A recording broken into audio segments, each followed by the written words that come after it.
You know what's scarier than a VA waiting room? The fact that over 33,000 homeless Americans once wore a uniform. 33,000. That's a small city of people who signed up to defend this country, and now the country can't even be bothered to defend them from sleeping on its streets or under its bridges. Every year, America puts on the patriotic Broadway show and does its little song and dance. Flags, flag emojis, teary commercials, hashtags, TV spots with beaming troops, and thank you for your service discounts at Applebee's.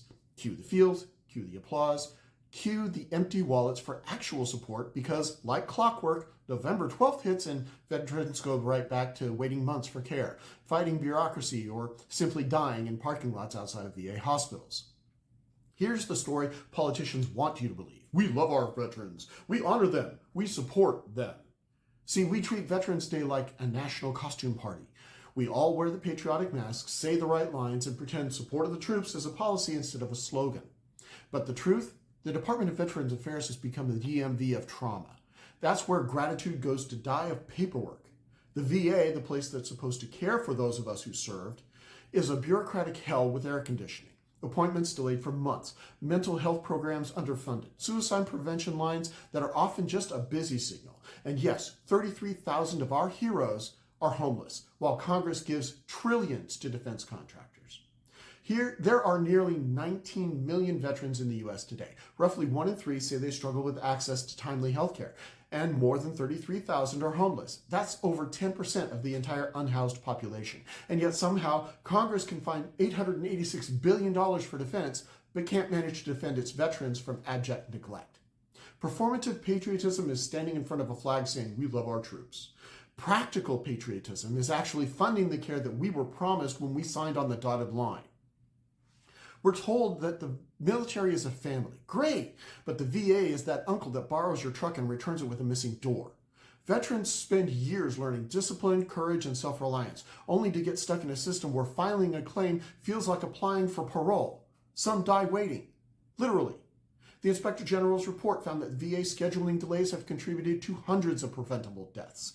And when we finally do get an appointment, we're handed a cocktail of meds that would knock out a rhino instead of actual therapy or reintegration programs. Here's where it gets darkly funny. Politicians cash in on the image of veterans, but not the people. Thanks for your service. Now good luck affording therapy. We honor you, but sorry, that VA claim you filed, 2 years in line and your benefits are pending in eternity.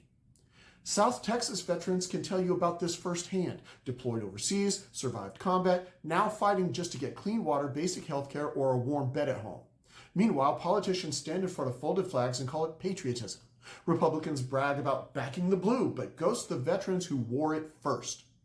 Democrats talk about equity, but apparently equity stops where the uniform starts. Both parties have turned "thank you for your service" into the national punchline of performative politics. And let's talk about the border for a second. There are veterans down in South Texas, men and women who served tours overseas, now fighting just to get clean water, health care, or housing in their own country. The federal government has spent trillions, with a T, projecting power abroad, but can't seem to project basic decency at home. If we really believed in honoring the service, we'd stop letting the VA monopoly dictate veterans' care and decentralize it. Let veterans choose their own providers, even outside of VA networks. Support local clinics, community programs, and telehealth options. Fund programs for housing, mental health, and career transition directly without letting the bureaucracy siphon the lifeblood of those services. The VA should be a safety net, not a monopoly. Accountability is freedom. Let the veterans navigate their own care. Don't make them hostage to a system that's glorified paperwork over people. That's the difference between respecting service and exploiting the image of it. Remember that 33,000 number? That's not a statistic. That's not a hashtag. It's a literal roll call of failure. And every time one of those veterans disappears from the streets or clinics, every time one of those names disappears from the roster, it's proof that the freedom isn't defended by ceremonies, hashtags, or halftime shows. It's defended by keeping the promises to those who served, by the people who believed in the promise and were left holding the bill. This year, before you put up the flags and post your Happy Veterans Day and thank you for your service memes, ask yourself, are you actually celebrating service? Or are you just celebrating your own comfort by pretending that you do? So here are the questions, America. If you're really about supporting the troops, Would you fund lives instead of logos? Would you trade your VA budget line for a defense contract? Would you let your tax dollars go to fixing lives instead of funding new ways to end them? Would you hold politicians accountable for turning a national debt into a national shame? Drop your thoughts. How do we fix a system that cashes in on heroism while leaving the heroes behind? How do we fix a system that's supposed to honor service but ends up burying it in bureaucracy? Who's really going to fight for them when Congress won't? And more importantly, who the hell's going to hold them accountable? We don't need another thank you. We need accountability. Because if a country can't keep its promises to the people who fought for it, then maybe it doesn't deserve to call itself free.